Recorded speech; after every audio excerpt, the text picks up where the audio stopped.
안녕하세요. 호형 탐정입니다. 호랑이 형님 3부 86화 배척당하다 리뷰 시작하겠습니다. 1. 압카와 흰눈썹. 압카가 흰눈썹을 찾자마자 사내 진미를 먹이는데요. 흰눈썹을 자신의 아들처럼 여기며 대하는 모습으로 보입니다. 이령과 압카 모두 자신의 오손을 아들처럼 여기는데요. 압카는 폭군과도 같은 성정 외에도 어렸을 적 미아카와 왕눈이가 아카가 잘 놀아준 덕에 세상을 향한 마음이 생겼다고 하죠. 그때 생긴 마음 덕에 아카에게 상냥함이 생긴 것 같습니다. 2. 아카의 비범함. 왕실의 숙수로 보이는 이가 아카가 기식하는 내내 식사를 할 거라고 합니다. 아카는 곤륜 원정간 기식을 멈추고 있었죠. 지금 아카의 행동은 원정간 멈춘 기식을 한 번에 해소하는 과정으로 보이네요. 그리고 아카는 평생 잠을 잔 적이 없다고 합니다. 이는 아카의 완전 무결함을 단편적으로 보여주는 것 중 하나라고 생각됩니다. 그리고 아카의 눈매선을 붉게 디자인한 것도 잠을 자지 않는다라는 설정에 기인하지 않았나 생각됩니다. 그런데 2부를 보면 아카는 구망의 수면기에 잠이 드는 장면이 나옵니다.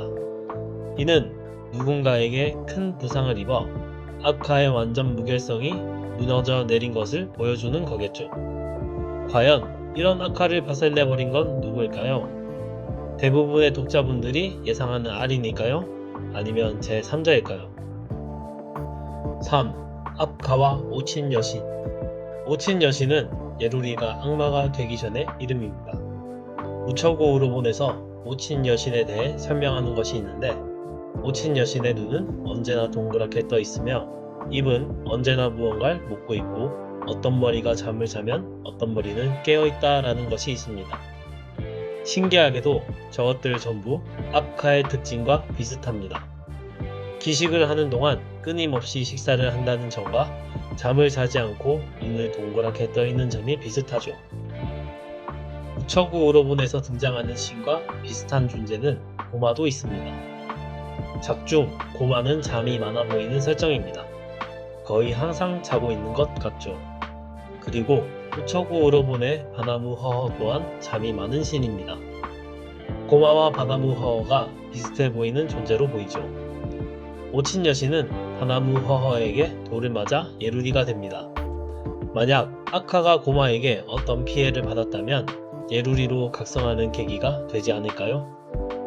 오친 여신에게 대입되는 아카, 바나무 허허에게 대입되는 고마, 그리고 아카와 고마 사이에 트러블이 발생했고 그 결과 아카의 타락으로 예루리로 변한다 라는 것으로 기결된다면 우처고 우르본과 맞아떨어지는 것처럼 느껴집니다.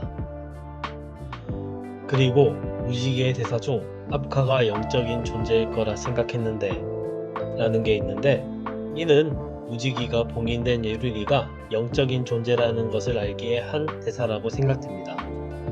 예루리가 영적인 존재이니 아카 또한 영적인 존재라 생각한 거죠.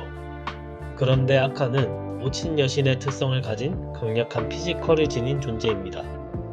무지기의 저 대사가 복선이라면 곤륜에는 예루리의 영적인 상태가 봉인되어 있는데, 성정이 비어있는 강력한 육체의 아카와 영적인 예루리가 만난다면 어떻게 될까요?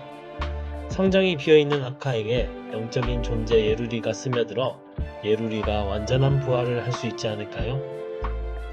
물론 오친 여신 및 예루리는 아부카 허허로부터 만들어진 존재이니 아부카 허허 또한 예루리의 특성과 오친 여신의 특성을 모두 수용할 수 있을 거라 생각되고, 아카의 특성이 오친 여신과 비슷하여도 아부카 허허의 힘을 받아들여 예루리를 처단하는 과업을 수행하는 데는 이상 없을 거라 생각되긴 합니다. 하지만 예루리 또한 오친 여신의 특성과 비슷한 아카의 육신을 차지할 수 있을 거라 생각이 드는데요.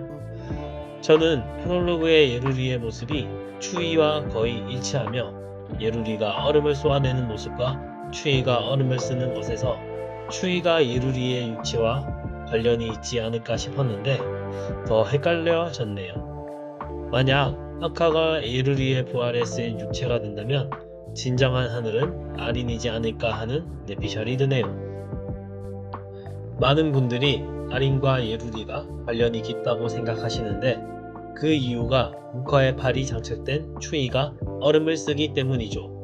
하지만 제가 올린 영상 차고 사나운 기운의 정체를 보면 얼음은 추위의 고유 기술이라는 걸 알 수 있습니다.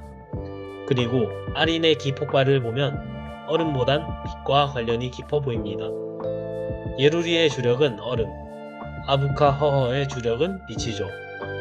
프롤로그의 그림을 보면 예루리는 얼음을 쏘고 있고 아부카 허허 등 3여신은 빛으로 얼음을 헤쳐나가고 있기도 하고 3여신의 머리색이 아린의 머리 모양과도 일치하죠. 그런 면에서 저는 아린이 진정한 하늘이 아닐까 생각됩니다.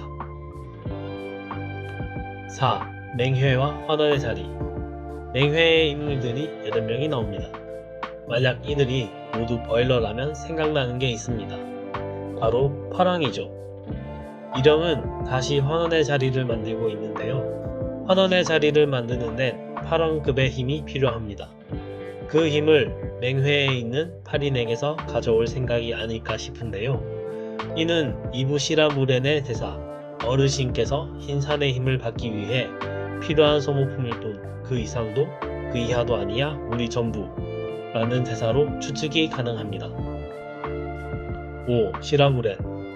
시라무렌은 신카이와 맹안, 노극을 모두 죽이고 일령으로부터 살아남았습니다.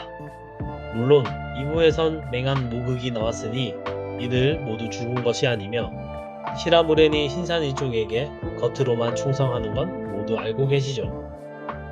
시라무렌의 풍성 또한 자신이 살기 위해선 다른 이들을 모두 희생시킨다는 점이 2부와 3부 모두 한결같은 모습이네요. 그리고 일령이 시라무렌이 천재에게 붙어서 새작질도 할 놈이라고 하는데 진짜 2부에서 뉴버드 분사와 내통의 새작질을 한 근황이 있습니다. 이걸 보면 일령의 지능이 아직 살아있긴 하네요. 6. 일령의 전투력. 이전 85화에선 고차에게 이번 회차에선 시라무렌에게 일령이 손쉽게 제압됩니다. 일령의 전투력 변천사를 보면 최고 전성기는 흰산의 힘을 받았을 때, 전성기는 후계 경합 때, 제2의 전성기는 항마전 때, 하락기는 항마전 후, 최약체는 3부 시점 부름이 끝난 후, 3부 86화 시점은 일령의 최약체 시점으로 봐도 됩니다. 이 최약체의 일령이 다시 강해지는 방법은 두눈박이 실을 이용해 흰산의 힘을 축적하는 것입니다. 일령이 강해지기 위해 대체 얼마나 많은 두눈박이를 희생시켰는지 감이 안 잡히네요.